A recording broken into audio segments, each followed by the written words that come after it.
Māori scholar Linda Tuhiwai Smith is the grandmother of Indigenous research. She's guided generations through her groundbreaking book, Decolonizing Methodologies. In conversation, she speaks with warmth, humility, and humor, reminding us that revolution begins in how we live our everyday lives. Rather than chasing grand gestures, she teaches us to nurture our relationships with family, land, and community, and to let our indigeneity breathe through daily practice. Looking ahead, she imagines the next 26 years of Indigenous research shaped by care, balance, and joy.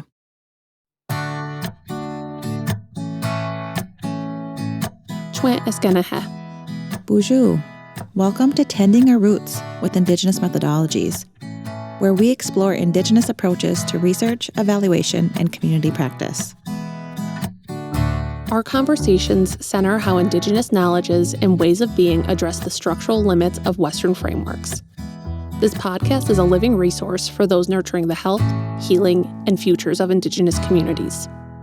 I'm Mikas Gonzalez. And I'm Jill Fish. Well, bonjour, Linda. Thank you so much for joining us. Well, kia ora everyone. Thank you for having me, and greetings to wherever you are on your lands and waters and mountains. I greet the land as well. Miigwech, Linda. We are in Dakota Territory in what is now called St. Paul, Minnesota. So let's jump in. So it's now 26 years since you published Decolonizing Methodologies, a text that transformed the way we think about sovereignty, empowerment, and the role of research in Indigenous communities. We're really curious about your mindset during writing that, and if you, during that time, you anticipated the impact that that text would have on everybody. I did not anticipate the impact, but I knew when I was doing my PhD that that was a story that needed to be told, because I was hearing it. Well, I was hearing that phrase, Indigenous, we're the most researched people in the world. I was hearing that phrase, that sentence from various Indigenous groups that I was meeting. So not just my own, I heard it all over the world, and I thought, that's such a powerful statement to make. We are the most researched people in the world. And so I did my PhD, and then immediately, like literally the next day, knew that I had to write this. So the book is a little bit of a mashup of the first half of the book is a little bit of a mashup of what was in my PhD. And then the second part of the book was completely new. Nice. So you since moved from primarily university-based context to working more directly within tribal spaces. How do you continue to live these grassroots principles you wrote about? And as you said, how do you get back to the basics in your current work? It is my real life, in the sense that I'm deeply connected to my families, my whānau, both my own and my husband's. And my dad he's 98, he lives in our tribal area. I've grown up in those spaces. I can't imagine living without being deeply connected, always connected to them. They're they keep me grounded, and they keep me realistic. They keep me laughing. They keep me being frustrated and like, oh my God.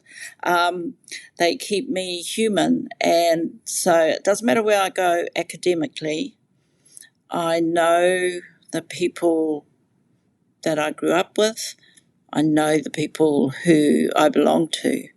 And I think it's very important to, have that front and centre in the way I think about the world. And to be clear, I think positioning myself that way means that it also keeps me safe. So although I was writing about decolonizing methodologies, and I was writing about my understandings of Indigenous experiences, I think I've always been clear that my understandings is coming from my positioning in my part of the world, and the Indigenous experience that we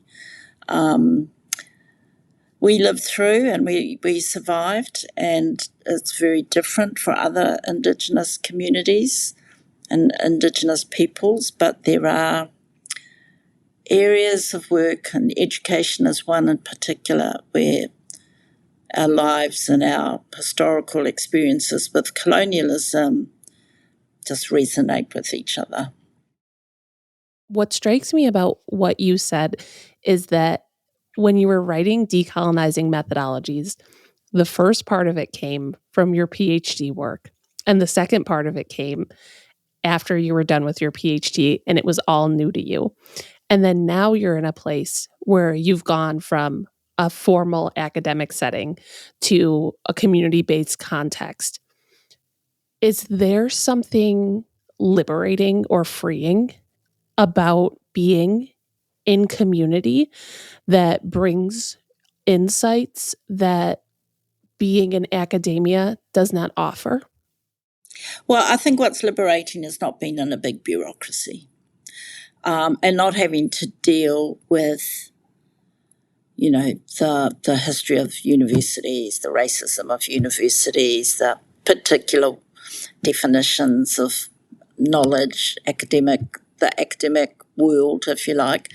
But I was trained in universities, and so I do also take a lot of that with me wherever I go, and the ways that I think about things, and also what I expect, when I'm teaching or supervising PhD students. So it isn't that I've shared all that I learned in the university, but I just live in a way happier place.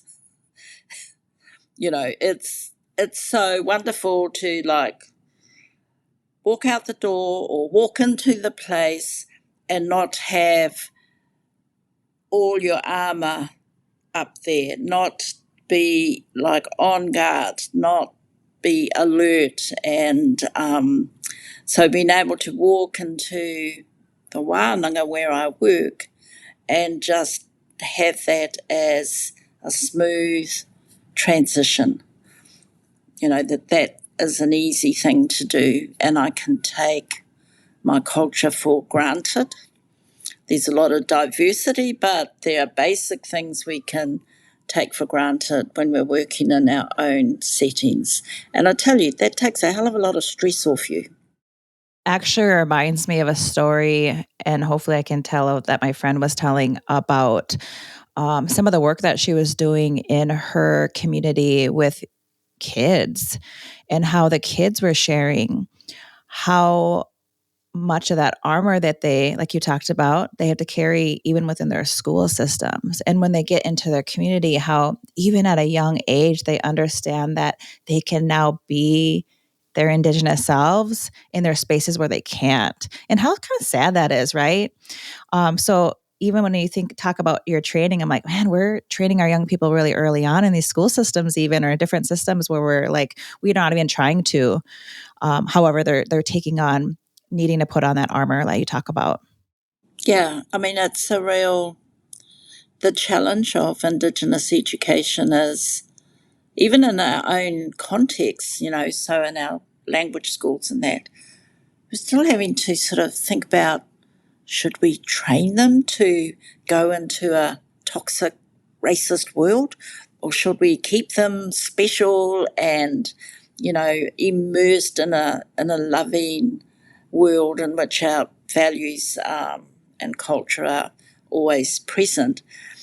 And, the horrible thing at the moment to have to realise is when our children finish school, they go into workplaces, they go into communities, and they go into society, and they need tools to help them navigate that so it doesn't destroy their spirit.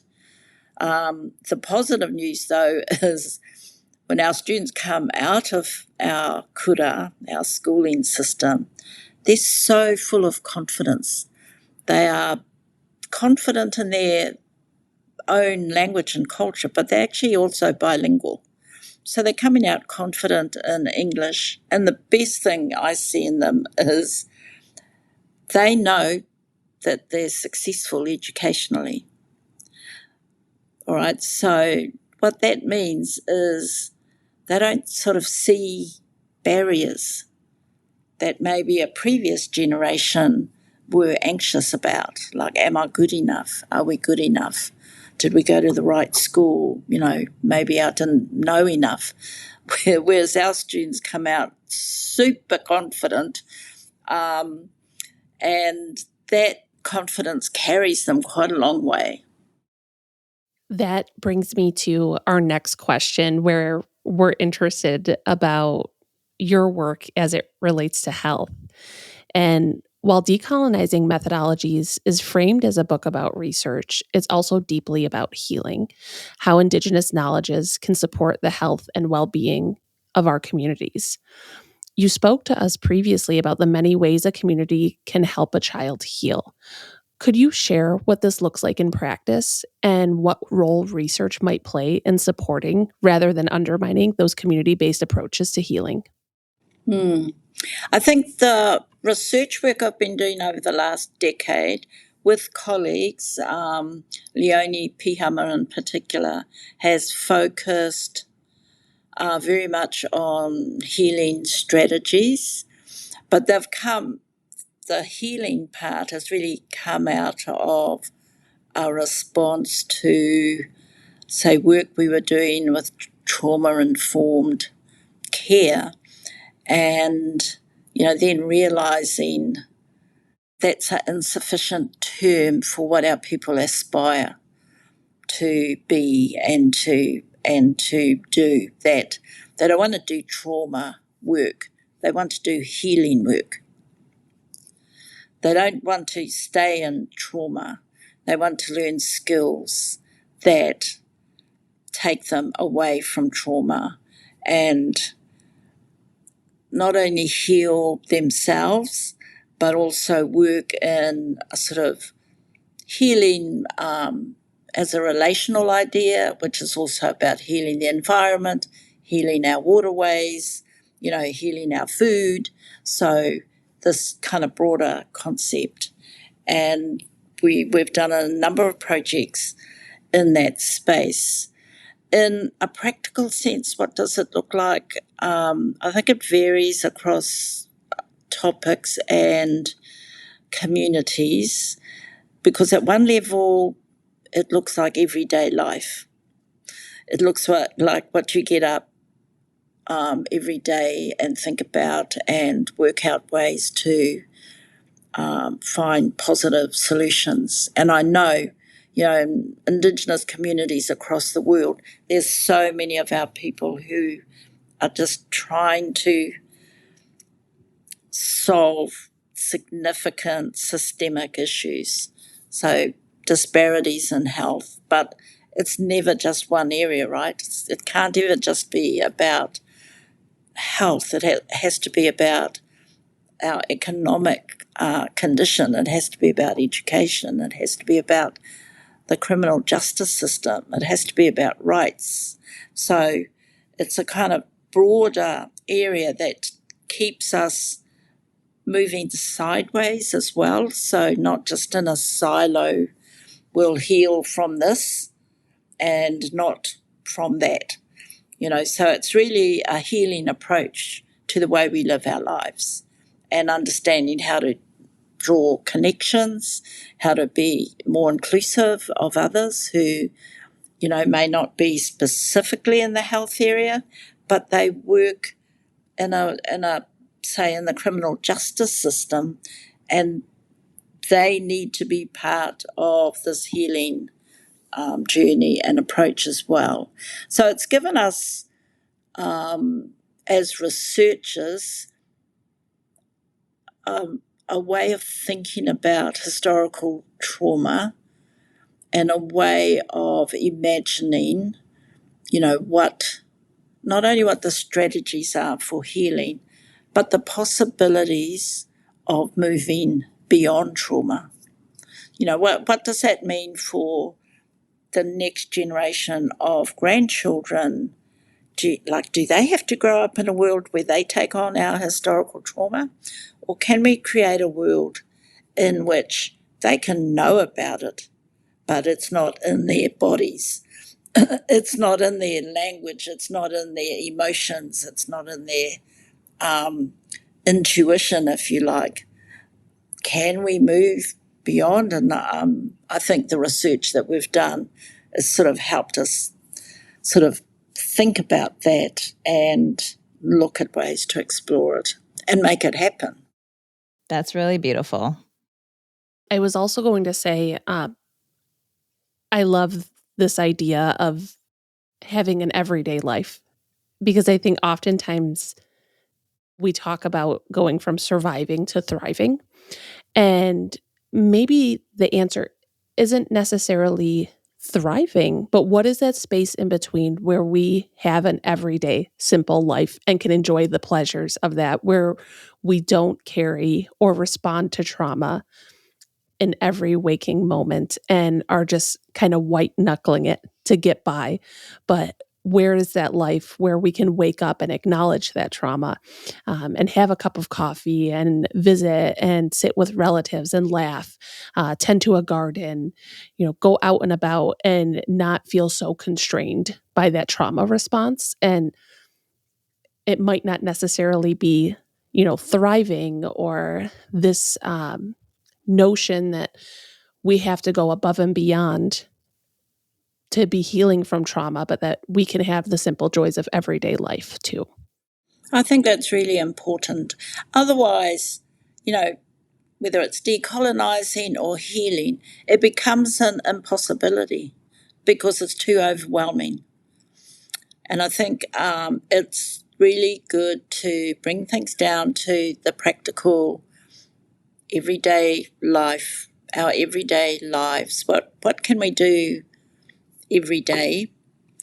Doesn't have to be big. It doesn't have to, change the world out there, but it does have to be something that we feel we're capable of doing and we can implement in our own lives and we can go on with our lives. And furthermore, it's about taking away guilt from our people. We've got enough guilt, if you like. We've got enough stuff that we carry around. Without feeling guilty, we're not doing enough. Or without feeling guilty, we haven't joined this movement and that movement. I think it's really important we encourage people to do what they can, to try, but not as a performance or something performative that you go out and you do it out there where you're seen and you can be on social media, but then you come home and you lead the same life at home. I think it's about flipping that and saying, what can we do in our relationships?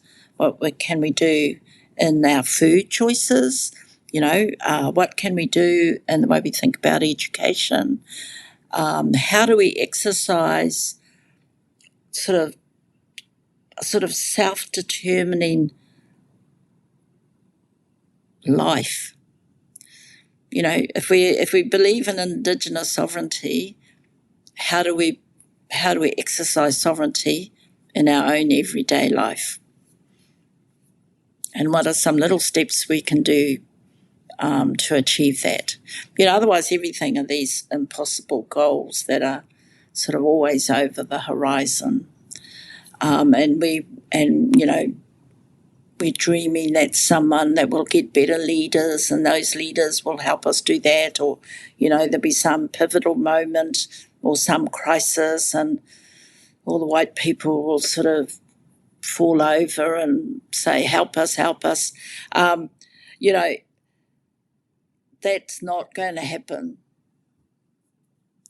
I think what is going to happen is we will persist, we will endure, we will continue to celebrate our culture, we'll stand up more and more for who we are, and we will, persist. And in that is thriving. I always tell my students, what kind of life would you live when you open your door, you go out in the world, and you don't have a purpose? I can't think of a better purpose than fighting for Indigenous rights or fighting for Indigenous sovereignty. I think that's an honourable purpose, for a life. And it waxes and wanes. People come in and out of it. It's a long intergenerational struggle, but I think it's an important responsibility that our generation have to conduct that struggle. So much of what you're talking about is really resonating with me. And I feel like I've been at this point where I feel like I'm not doing enough. I'm not being loud enough. I'm not, being active enough or what it might be.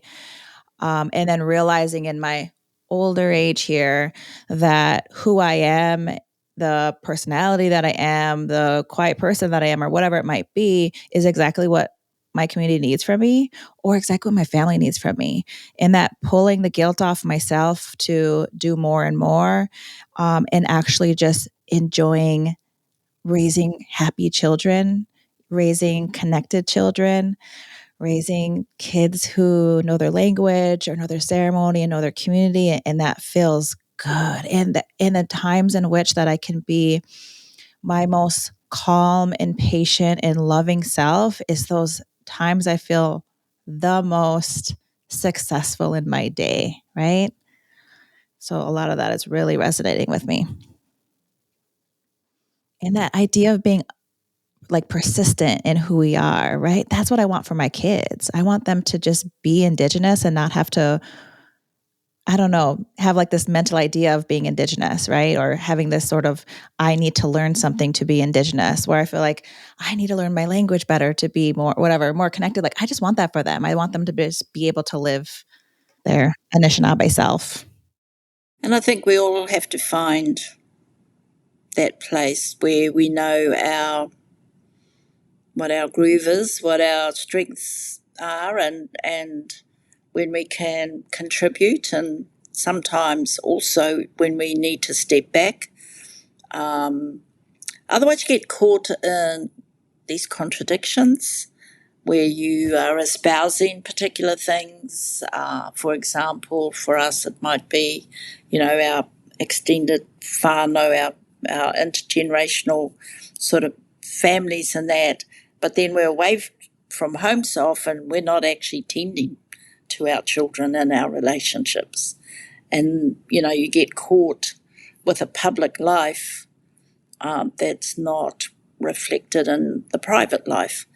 And I think those things can cause, many of our activists really to sort of implode in a way. Things go to hell, like their relationships or, their ability to actually carry things on their shoulders, because it's just too hard to do that. And I can say this because I'm old. I think when you're younger, when you're 25 or in your 20s and early 30s, you want something pure. You want all the leaders to be 120% fantastic and to have everything sorted, and,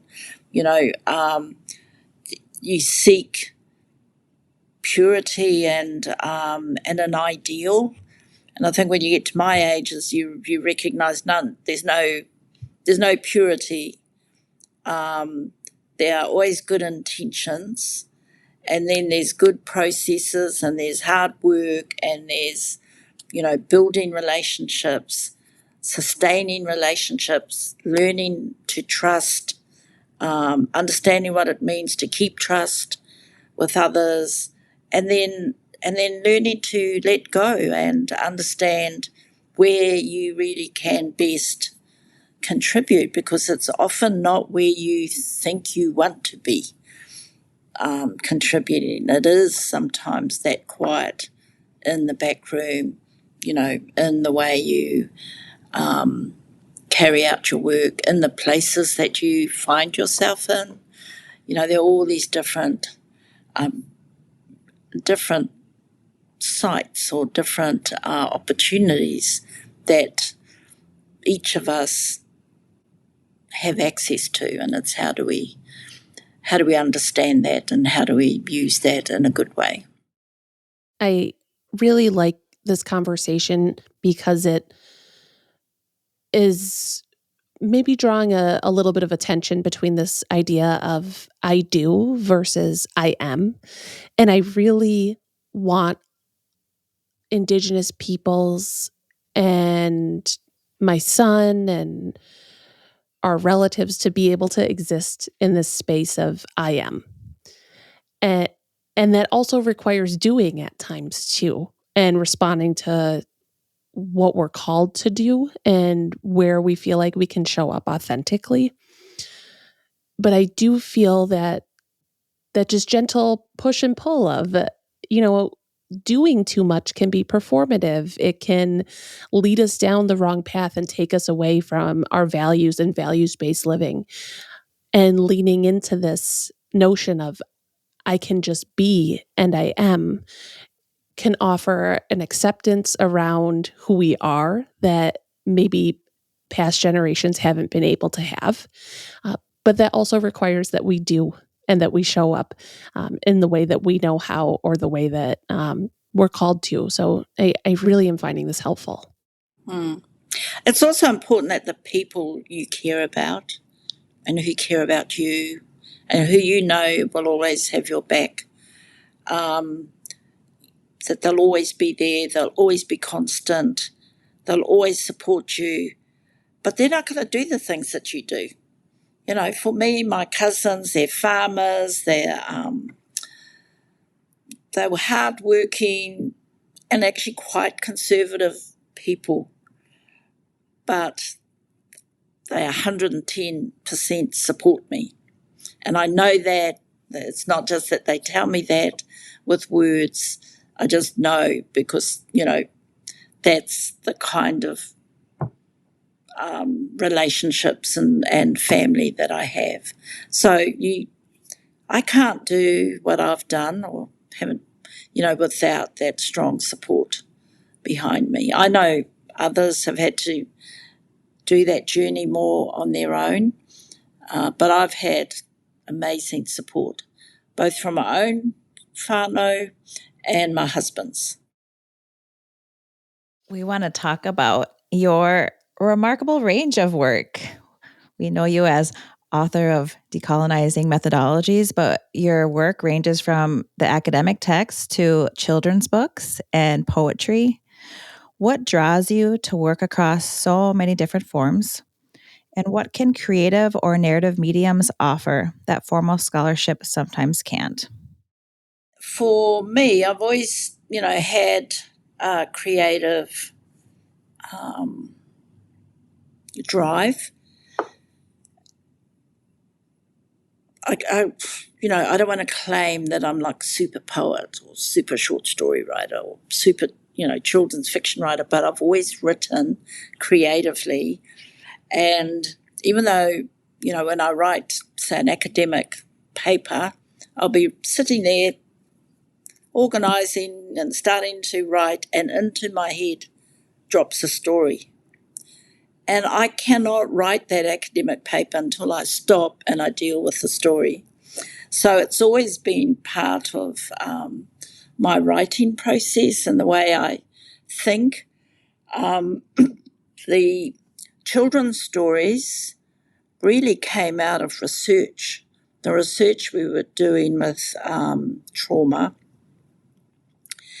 And the more I've thought about it, the more, I happen to be in airport bookshops, other bookshops, watching TV, the more I realised children, firstly, are probably the biggest group of witnesses of family harm and domestic violence. and no one writes and speaks directly to them through literature. So there's a lot of like self-healing books for adults, and they're like bookshelves of that kind of literature, but there's nothing that for young children that actually validates these experiences that they have, that they see, that they feel, that impact on their lives in real ways. So if you have a look in a bookshop, or you look online and find a literature that speaks directly to children and tells a story, not just about, this is the bad thing that happened and this is how I felt, but shows a way to heal and shows the strategies that schools and communities and parents and other family members can do to help a child on that healing journey, so that it's, you don't need a therapist always to sort out how you feel about an experience. Firstly, you need a loving support system around you. You need people who are honest, and adults are often dishonest with children. They try and reframe an experience, often deny an experience, minimize an experience, refuse to talk about it, silence the experience. And, if we do that to our children, how do we expect them to heal? We're just giving them the very strategies we're trying to overthrow, which are these trauma responses, and so I felt really strongly about that as I was doing this research. And I drive a lot. I drive quite long distances from my home to my work. And as I was driving, these stories would come to me. And I started to firstly think about the story as I was driving, and then I started to write the stories, and then worked with a publisher and an illustrator to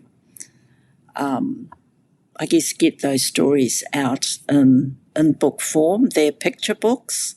There's 5 of them, so they're part of a set. The interesting thing is booksellers don't know where to put the books. There is no category in a children's book section for those books. But I've been doing little workshops, so I've got one coming up soon with at a school staff meeting to talk with teachers about how they can use these books, as you can use them therapeutically, if you like, with a child. But also, I know in our community, children talk about suicide, children talk about death, so to me, I don't see a harm in introducing these books into children's lives. So that's the books. The poetry part, I've always written poems. Some I've never kept. I write them and store them and lose them and delete them. But increasingly I find with poetry, you can say things in a poem that it would take a chapter of a book to write about. And poetry can address ideas without saying what the idea is.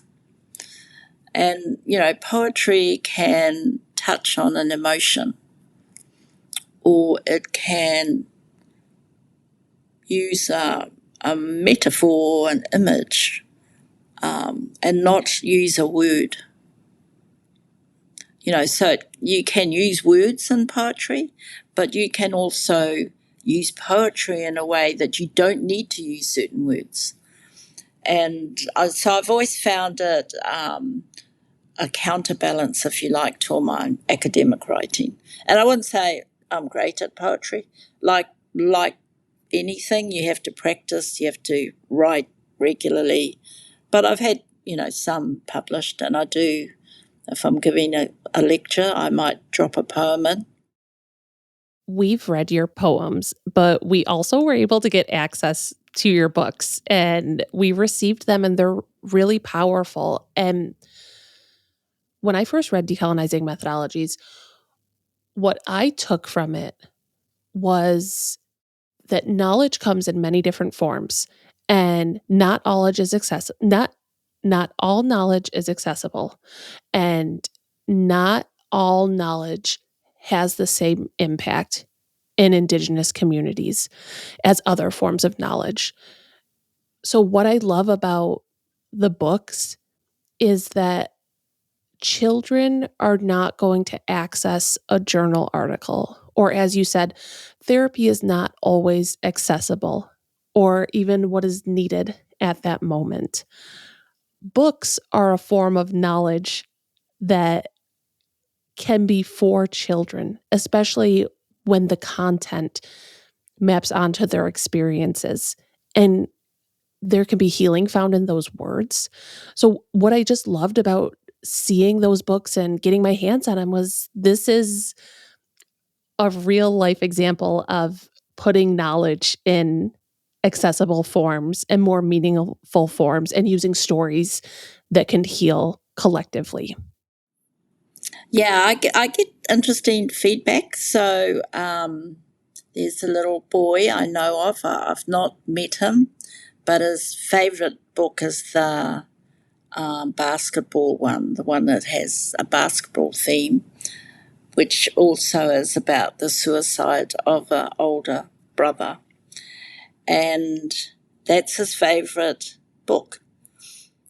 And first it was read to him, his mother said it was read to him, and then he started to read the words himself. And he can talk about it to his family. And when they ask him, about all the other books, he's a child who has access to lots of books. That's his favourite book. I think I learned as a secondary school teacher and as a guidance counsellor that if you deny children, if you deny young people access to knowledge, they will find it, and it may not be the most reliable or truthful. So I think it's really important that they have access to these sorts of stories, because otherwise I think, I've seen it in children. This experience doesn't go away. It either becomes a little knot inside them, or it just grows and grows and grows, and it completely disrupts their lives, what they're going to do with their lives. It changes the way they think about things. It makes them feel guilty because they couldn't help, or they couldn't save, they couldn't act. So I think those are really powerful ideas that I think our schools often fail to address. It's like you go to school and there's a big pretense that our children aren't coming out of homes or situations where, they really need support. And I honestly believe literature, and that includes poetry and fiction and non-fiction, can help people in good ways. It gives them knowledge, it gives them strategies, it gives them a language, a vocabulary for talking about their experience. And I just think that's really important.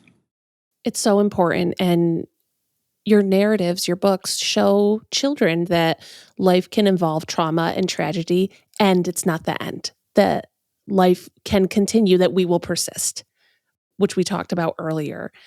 So For our last question that we wanted to touch on, we look to you as someone who drastically changed the trajectory of research. Not only can we conduct our work in ways that are deeply grounded in our Indigenous languages, cultures, and communities, we're empowered to push back when something within research and practice doesn't feel right. What are your hopes for the next 26 years of research in community health? What does health sovereignty or health determination look like if we continue this path fully grounded in our cultural teachings and resistant to Western ways of knowing? I think many of the fundamentals, exist in our Indigenous research communities. I think they're doing amazing work. They're building the connections. I mean, firstly, let's kind of do it in a maybe a bit more orderly way. I think there's better training and knowledge for researchers who are Indigenous. There's more literature that they can read that talks about Indigenous, let alone Indigenous research. I think there's a very powerful critique of Western types of research and particular disciplines. I think there's more work that's been done in Indigenous knowledge. There's more critical sort of re-examination of colonialism and its impact, racism and its impact. So I think there's better training for our researchers than existed. There was no training, let's face it, when I was doing research, when I was doing my master's degree and PhD. So I think that helps create a powerful community. And it's also very inter and transdisciplinary community. And it's grown lots of different arms and legs and, gone out into various fields. So it's quite a networked community across fields. So I think, in terms of researchers, there's a lot more capacity. And I think there's a lot of exciting work, and there's some good practices that I see. For example, producing resources that are for communities and not being obsessed about academic publications. Having, like what you're doing, podcasts and, webinars that allow more of our people to listen and participate in discussion and ideas. I think social media actually has also been helpful in getting ideas out across our communities.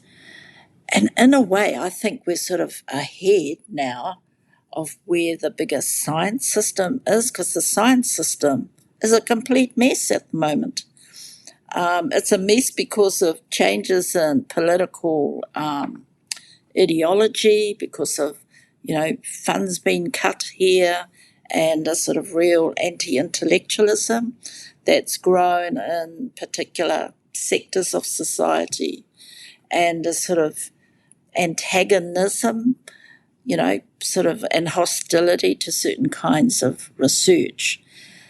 And I find it intriguing that, scientists who've been really powerful advocates in dismissing a lot of our research are now under attack and can't defend themselves.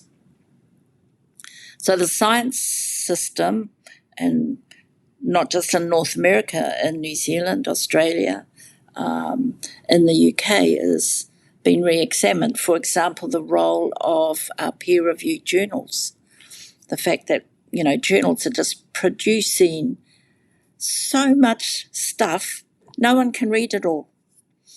And there's big questions about whether any of it, or, how much of it is really worthwhile. It's become verbiage, just words. And it feeds into, not just ideas about excellence and standards, etc. It actually feeds a big corporate beast which is the publishing world. And I think most academic publications are owned by about 5 companies. So there are many elements of the research system, the institution of research, of academic research, that have become unsustainable.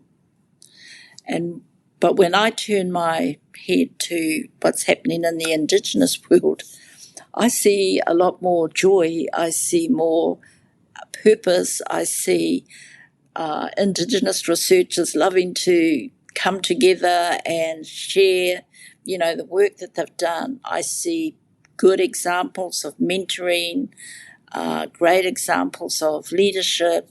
I see creativity and innovation. I see our community standing up and doing their own research. I'm part of a group at the moment where we're trying to join all our independent Māori research entities into a big coalition. There's about 45 small, independent, not attached to a university, research institutes that have been able to get funding in competitive environments. They're closely connected to their communities.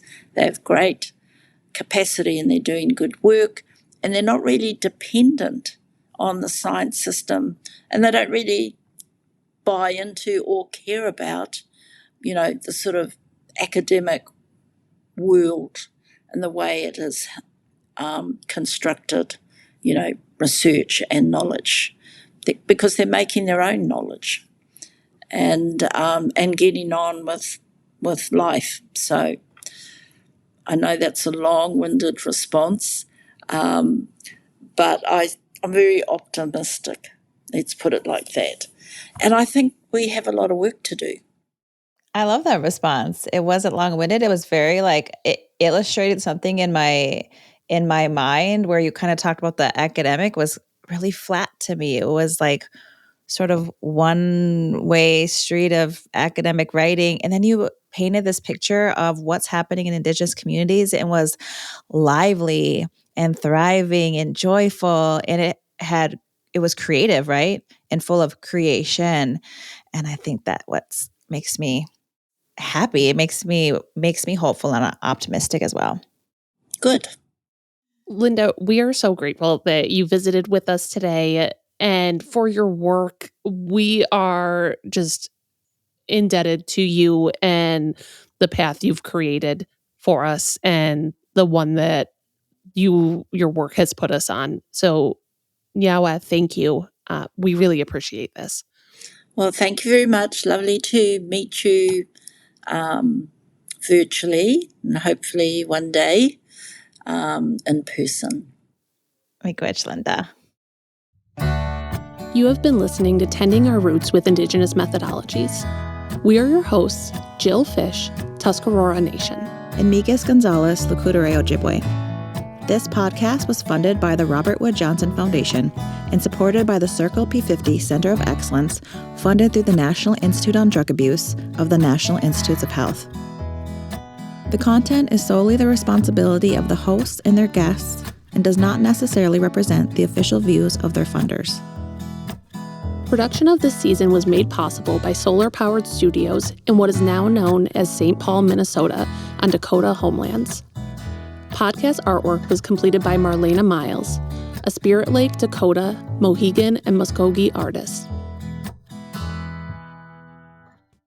Our theme song, Best of Me, is used with the permission of Anishinaabe and First Nations singer-songwriter Leonard Sumner. You can find more detailed information in our show notes. Miigwech for listening. Ngāti. If you've seen the dark that I've seen and the struggle, you wouldn't walk another mile on your own.